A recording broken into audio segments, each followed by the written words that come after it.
இருதயமும் கத்தரை விட்டு விலகக்கூடாது. கத்தரை சேவிக்கிறத விட்டு விலகக்கூடாது.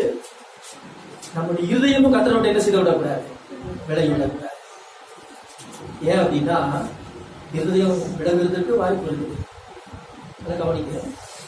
கத்தரை தாங்க நாங்கள் ஆராதிக்கிறோம் அப்படின்னு சொல்லிட்டு இருதயம்லாம் எங்க இருக்குமா, தூரமாய் விலகி இருக்கிறதுக்கு சொல்லுவாங்க. இருதயம் தூரமாய் விலகி இருக்கும். ஆனா நம்முடைய நாவினால கத்தாவே சோத்திரம் என்று வருவதற்கும் வாய்ப்பு உண்டு. ஆகவேதான் ஏசாயா தரிசன புஸ்தகம் 29ஆம் அதிகாரத்திலே 13வது வசனத்திலே அங்கே தீர்க்கதரிசி தீர்மானம் சொல்லி இருக்கிறார்.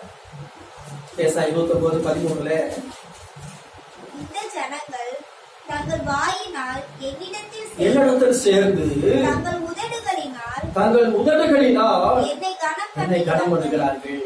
அவர்கள் இருதயமோ எனக்கு தூரமாய் விலகி இருக்கிறது. அவர்கள் எனக்கு பயப்படுகிற பயம் மனுஷராலே போதிக்கப்பட்ட கற்பனையாக இருக்கிறது. இருதயமோ தூரமாய் விலகி இருக்கிறது.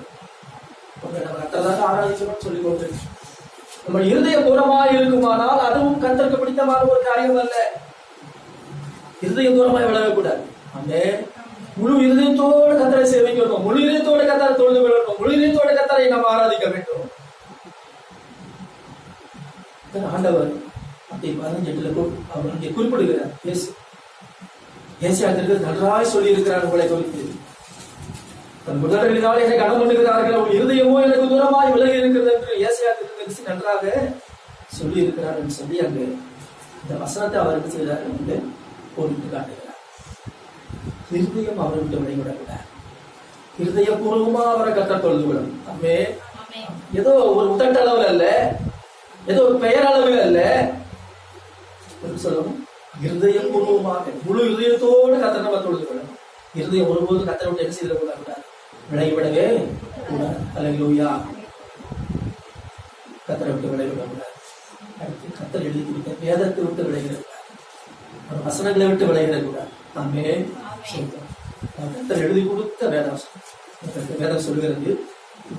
எழுதியிருக்கிற அந்த வசனங்கள் எல்லாம் பரிசுத்த ஆவினால ஏவப்பட்டு பரிசுத்த மனுஷர்கள் எழுதியிருக்கிறாங்க. ஆமே, பரிசுத்த ஆவினால ஏவப்பட்டு தான் எழுதியிருக்கிறாங்க.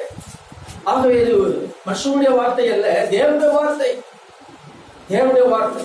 இப்ப இந்த வேதத்தை விட்டு விலகக்கூடாது. 119ஆம் சங்கீதம் 53வது வசனம்